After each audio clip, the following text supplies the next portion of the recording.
नमस्कार मित्रों, मैं हूं राकेश अचल और मेरे हाथ में है ये डॉग। आज अब मैं डॉग पर बात करूंगा क्योंकि देश में ये जो आवारा कुत्ते हैं ये अब बहुत बड़ी समस्या बन गए हैं, राष्ट्रीय समस्या बन गए हैं। इस समस्या पर हमारे किसी भी मंच पर जो विचार होना चाहिए वो नहीं होता है, ना विधानसभा में, ना लोकसभा में, ना नगर निगम परिषदों के सम्मेलनों में। जबकि आवारा कुत्ते आए दिन देश में किसी न किसी शहर में किसी बुजुर्ग को, किसी बच्चे को घायल कर रहे हैं, उनकी जान ले रहे हैं या उन्हें बहुत नारकीय जीवन जीने के लिए मजबूर कर रहे हैं। दरअसल देश में समस्या ये कुत्ते जो हैं वो अपने आप नहीं है, इसके लिए जिम्मेदार हम लोग हैं। हमारे देश में आपको मालूम है कि 2011 के बाद से न तो जनगणना हुई है और न पशु गणना हुई है। तो हम पुराने आंकड़ों पर बात करते हैं। हमारे देश में जो अंतिम आंकड़ा पशु गणना का था उसमें 2021 में हुआ था और उसके हिसाब से हमारे देश में करीबन 6 करोड़ से ज़्यादा आवारा कुत्ते सड़कों पर घूम रहे हैं और ये संख्या कभी घटती है कभी बढ़ती है। 2019 में ये संख्या अगर 1.6 करोड़ थी तो 2012 में ये 1.7 करोड़ थी, लेकिन 2021 तक पहुंचते पहुंचते ये करीबन 6.2 करोड़ हो गई। तो यानी 150 करोड़ की आबादी में अगर 6.2 करोड़ कुत्ते हैं तो आप समझ लीजिए समस्या कितनी गंभीर हो सकती है। ये कुत्ते वैसे बड़े पालतू कुत्ते होते हैं, लेकिन अगर ये आवारा हो जाए तो ये समस्या हो जाती है। कुत्तों को लेकर हमारे यहाँ तो बड़ी मान्यताएं अलग अलग हैं, धार्मिक मान्यताएं हैं। कोई इसे काल भैरव की सवारी समझता है, कोई इसे वफादार जानवर समझता है। महाभारत में प्रसंग है कि भाई कुत्ता तो युधिष्ठिर का जो पालतू कुत्ता था वो स्वर्ग के दरवाजे तक पहुंचा था।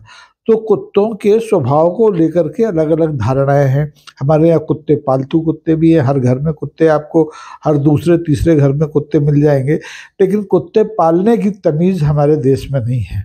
बहुत कम लोग ऐसे हैं जो कुत्तों को अगर पालते हैं तो उनका जो लालन पालन है, देख रेख है, वो बच्चों की तरह करते हैं, उनके स्वास्थ्य की चिंता करते हैं, उनका टीकाकरण कराते हैं, उनका वंध्याकरण कराते हैं।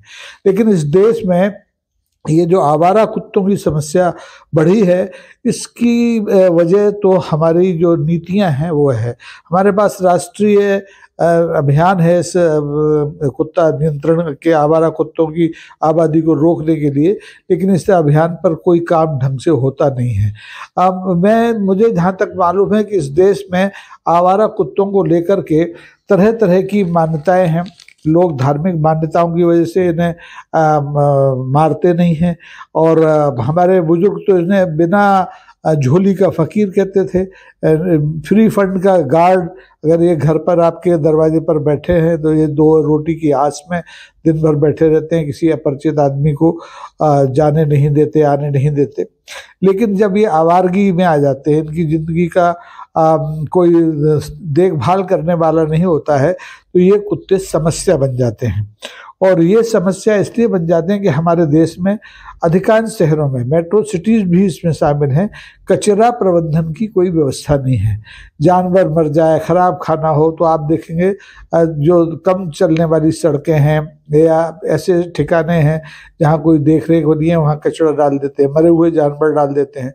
तो भूखे आवारा कुत्ते इन जानवरों का मांस खाते हैं, पगला जाते हैं, आक्रामक हो जाते हैं, हिंसक हो जाते हैं और फिर इनके शिकार बनते हैं छोटे छोटे बच्चे या बुजुर्ग जो असहाय, जैसे सुबह घूमने गए और कुत्तों ने उन पर भौंकना शुरू किया तो ये, और अगर उनसे बचने की कोशिश की तो कुत्ते कमज़ोर शिकार समझ के इन पर टूट पड़ते हैं।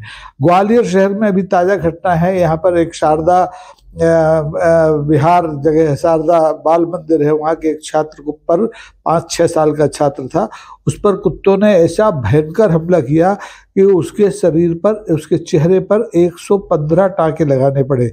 बड़ी मुश्किल से उसकी जान बची। कई महिलाओं के साथ ये हुआ, कई बुजुर्गों के साथ ये हुआ और ये होता ही रहता है। इस हकीकत ये है कि इस देश में हर साल कुत्तों के काटे जाने से या तो घायल होने से या रेबीज होने से करीबन करीबन 36,000 लोग मारे जाते हैं। ये आंकड़ा कम बढ़ भी होता रहता है, लेकिन ये हजारों में है। 20,000 से लेकर 36,000 तक लोग मारे जाते हैं। दुनिया में आवारा कुत्तों की समस्या है, केवल भारत में नहीं है। भारत तो नंबर 2 पर आता है, नंबर 1 पर चीन आता है, नंबर 2 पर भारत आता है, नंबर 3 पर अमेरिका आता है और नंबर 4 पर ब्रिटेन आता है। ब्रिटेन में सबसे कम करीबन 11-12 हजार आवारा कुत्ते हैं, लेकिन भारत में इनकी आबादी, जैसा मैंने शुरू में कहा, कि 6.2 करोड़ से ज़्यादा हो गई है।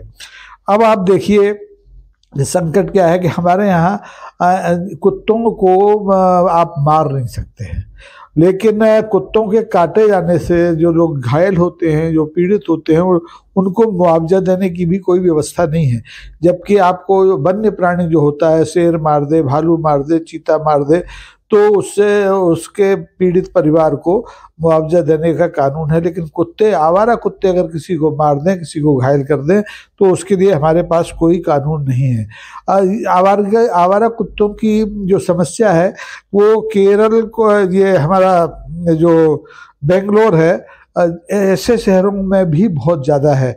उड़ीसा में, तमिलनाडु में, महाराष्ट्र में, उत्तर प्रदेश में, सब जगह ये समस्या है कि आवारा कुत्ते लोगों की जान के दुश्मन बन रहे हैं। पूरी दुनिया में अगर आंकड़े देखे जाएं तो कहते हैं कि आवारा कुत्तों की संख्या 200 मिलियन से ज़्यादा हो चुकी है। और इन आवारा कुत्तों की वजह से केवल हमारे बच्चे और बुजुर्ग खतरे में नहीं है, बल्कि हमारे आसपास जो विचरण करने वाले पशु पक्षी और दूसरे पालतू जानवर हैं, उनकी भी करीबन 188 प्रजातियां खतरे में हैं। ये कबूतर मार दें, ये चिड़िया मार दें, ये बिल्ली मार दें, ये अपने से कमजोर जो भी जानवर इन्हें मिले, ये उसको मार सकते हैं, खा सकते हैं।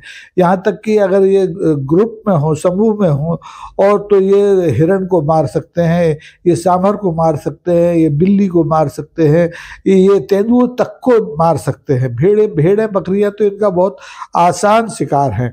तो लोग कहते हैं कि केवल दुनिया में नीदरलैंड ऐसा शहर है जिसने आवारा कुत्तों की समस्या पर नियंत्रण पाया। और उसकी एक वजह यह रही कि वहाँ पर इसके लिए एक राष्ट्रीय कार्यक्रम बना और आवारा कुत्तों के बंध्यीकरण की योजना लागू की गई। उससे ये समस्या हमेशा हमेशा के लिए समाप्त हो गई। भारत में भी तमाम स्वयंसेवी संगठनों के जरिए सरकार कोशिश करती है कि इन आवारा कुत्तों की आबादी को रोकने के लिए बंध्यीकरण हो, नसबंदी हो।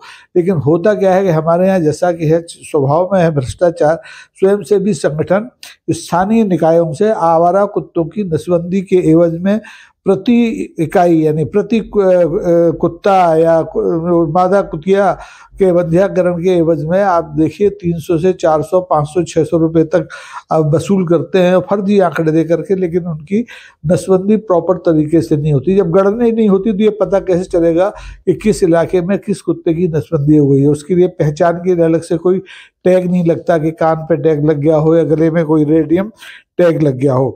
तो हमारे यहाँ सरकार बड़े हल्के ढंग से समस्या को लेती है। हालांकि लोकसभा में भी कभी कभी लोगों ने इस बारे में सवाल किए हैं और इसके बाद सरकार ने राष्ट्रीय रेबीज नियंत्रण अभियान भी चलाया, कार्यक्रम भी चलाया, लेकिन वो कोई ज़्यादा सफल नहीं हुआ। और स्थिति ये है कि अब ये समस्या दिनों दिन गंभीर होती जा रही है। केवल किसी खास शहर में नहीं, बल्कि हर शहर में। मैं अक्सर विदेशों में जाता हूँ, अमेरिका में भी मैंने देखा है, मुझे सड़क पर कोई आवारा कुत्ता घूमता नहीं दिखता। हालांकि अमेरिका में भी ये आवारा कुत्तों की समस्या है, लेकिन ये आम शहरों में नहीं है। ये दूर दराज में, अंदर के शहरों में आपको देखने को मिल सकती है। अमेरिका में तो आप देखेंगे कि पालतू कुत्तों पर लोग बहुत खर्च करते हैं, उनके प्रशिक्षण पर, उनके टीकाकरण पर, उनके स्वास्थ्य पर, उनके विटामिन पर। लेकिन भारत में अभी ये जागरूकता नहीं है। ज़्यादा से ज़्यादा उसको आप दूध रोटी खिला देंगे, लेकिन उसको पशु चिकित्सालय तक जाकर के नियमित टीकाकरण नहीं कराएंगे, उसका बंध्यीकरण नहीं कराएंगे। दूसरी वजह यह है कि हमारे यहाँ जो आवारा कुत्ते होते हैं, इन्हें पकड़ने का जो अभियान चलाती है कभी कभी स्थानीय निकाय, वो बड़ा अमानवीय होता है और उसे बड़ी बुरी तरह से पकड़ा जाता है। और फिर कुत्ते भी इतने जागरूक हो गए हैं कि जैसे ही कुत्ता पकड़ने की गाड़ी देखते हैं वो इधर उधर भाग जाते हैं, छुप जाते हैं। बड़ी मुश्किल से वो पकड़ में आते हैं, और पकड़ में आ भी जाएं तो उनका स्थानीय निकाय क्या करते हैं ये आज तक लोगों को पता नहीं है। हमें तो पिछले 10 साल पहले की घटना याद है कि ग्वालियर शहर है मध्य प्रदेश में, वहाँ आवारा कुत्तों को पकड़ने का अभियान चलाया गया, उनकी नसबंदी भी कर दी गई। और उसके बाद नसबंदी के बाद पोस्ट ऑपरेटिव जो देख रेख होना चाहिए वो स्वयंसेवी संगठनों ने नहीं की। फलस्वरूप ये हुआ कि बहुत से कुत्ते बेमौत मर गए। तो ये भी एक अमानवीयता है। तो आवारा कुत्तों को से बचने के लिए हमें हर स्तर पर सोचना पड़ेगा, सामाजिक स्तर पर भी और जो सरकारी स्तर है उसके स्तर पर भी, स्वयं संगठनों के स्तर पर भी, स्वयंसेवी संगठनों के स्तर पर भी, कि वो जिम्मेदार हों और इन आवारा कुत्तों से हमारी आबादी को, हमारे बच्चों को, हमारे बुजुर्गों को, हमारी महिलाओं को बचाएं। और ये तभी संभव है कि जब स्थानीय निकाय अपनी जिम्मेदारी लें, कचरा निष्पादन की व्यवस्था करें, मृत जानवरों को इधर उधर फेंकने की व्यवस्था न करें। मध्य प्रदेश में तो हैरानी होती है कि देश के पूर्व प्रधानमंत्री अटल बिहारी वाजपेयी के शहर में उनके नाम से एक बहुत बड़ा स्मारक बन रहा है सिरोल पहाड़ी पर, और उसके आसपास आप अगर देखें तो दर्जनों मृत पशुओं को फेंक जाते हैं लोग, खाना फेंक जाते हैं होटल वाले, मुर्गी वाले जो होते हैं वो अपने मरी मुर्गियां फेंक जाते हैं। और फिर यही कुत्ते मोहल्लों में खाने की तलाश में जब जाते हैं या उन सड़कों से होकर पैदल यात्री उन्हें अकेला कोई दिख जाता है तो उस पर टूट पड़ते हैं। तो ये एक राष्ट्रीय संकट है, और इस राष्ट्रीय संकट पर हमें दलगत राजनीति से ऊपर उठ करके व्यवहारिक रूप से काम करना चाहिए। अब ये काम कब शुरू होगा ये मैं आपसे कह नहीं सकता हूँ, लेकिन ये समस्या राष्ट्रीय समस्या है, हर शहर की समस्या है, हर गांव की समस्या है।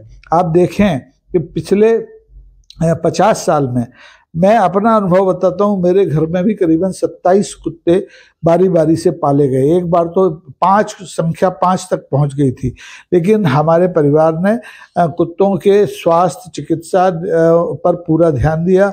फलस्वरूप हमारे यहाँ कभी ऐसी कोई घटना नहीं हुई कि हमारे पालतू कुत्तों ने किसी कुत्ते को, किसी राह चलते आदमी को काट लिया हो या घायल कर दिया हो या उसे परेशान किया हो। मैं तो हैरान होता हूँ, अमेरिका में पालतू कुत्तों को देखता हूँ, आवारा कुत्ते तो वहाँ दिखते नहीं है, तो वो इतने प्रशिक्षित होते हैं कि आप बगल से गुजर जाइए वो आपकी तरफ आंख उठा के भी नहीं देखेंगे जब तक कि उनका मालिक उनको इशारा न करे। वो आपकी दी हुई चीज़ नहीं खाएंगे। लेकिन हमारे यहाँ आवारा कुत्ते मैं देखता हूँ, अपने घर का दरवाज़ा जब सुबह खोलता हूँ तो 4-5 आवारा कुत्ते बेचारे भोजन की प्रतीक्षा में खड़े रहते हैं। अब उन्हें भोजन क्यों दिया जाता है? मैंने शुरू में ही कहा कि हमारे यहाँ इन्हें बिना झोली का फकीर, बिना तनख्वाह का गार्ड कहा जाता है। तो मानवीय आधार पर उन्हें भोजन प्रदान कर देते हैं, लेकिन उनकी आबादी इतनी तेज़ी से बढ़ती है कि अगर आपके मोहल्ले में 2 मादा कुत्ते हैं तो आप मान कर चलिए कि 1 साल में वो कम से कम अपनी परिवार की संख्या बढ़ा करके 12, 14, 15 कर सकते हैं। तो हमें सबसे पहले आवारा कुत्तों की समस्या से निपटने के लिए इसकी आबादी नियंत्रण पर सबसे ज़्यादा ध्यान देना होगा। दूसरा, फिर रेबीज के टीके और आवारा कुत्तों के भी टीकाकरण का अभियान चलाना होगा। उन्हें चिन्हित करना होगा कि अगर इनके टीके लग गए तो उन्हें आप पहचानेंगे कैसे। अभी ये ऐसी कोई तकनीक हमारे यहाँ विकसित नहीं हुई है। मुझे लगता है कि जब ये समस्या दिनों दिन बढ़ती जाएगी तो आने वाले दिनों में सरकारें भी और स्थानीय निकाय भी इस बारे में विचार करेंगे। विशेषज्ञ बताते हैं कि कुछ गंध होती हैं, सिरका है, खट्टे फलों के जूस हैं, ये सब कुत्तों को थोड़ा सा विचलित करते हैं। तो अगर इन्हें छिड़का दिया जाए तो इन आवारा कुत्तों से बचा जा सकता है। केवल हाथ में स्टिक लेकर चलने से आवारा कुत्तों से आप बच नहीं सकते हैं। तो सावधानी बरतिए, उन रास्तों से मत गुजरिए जहां आवारा कुत्तों की संख्या ज़्यादा है। अकेले मत जाइए, और जाइए तो एहतियात के साथ जाइए। आज के लिए बस इतना ही। अगर आपको ये कुत्ता पुराण पसंद आया हो तो इस वीडियो को आपस में शेयर करें, लोगों को बताएं कि आवारा कुत्तों की समस्या वह राष्ट्रीय समस्या है, उसी तरह जैसे कि हमारी राष्ट्रीय समस्या गरीबी है, बेरोजगारी है और अशिक्षा है। आज के लिए बस इतना ही। बहुत बहुत धन्यवाद। नमस्कार। अपने कुत्तों से सावधान रहें, अपने जीवन की रक्षा करें।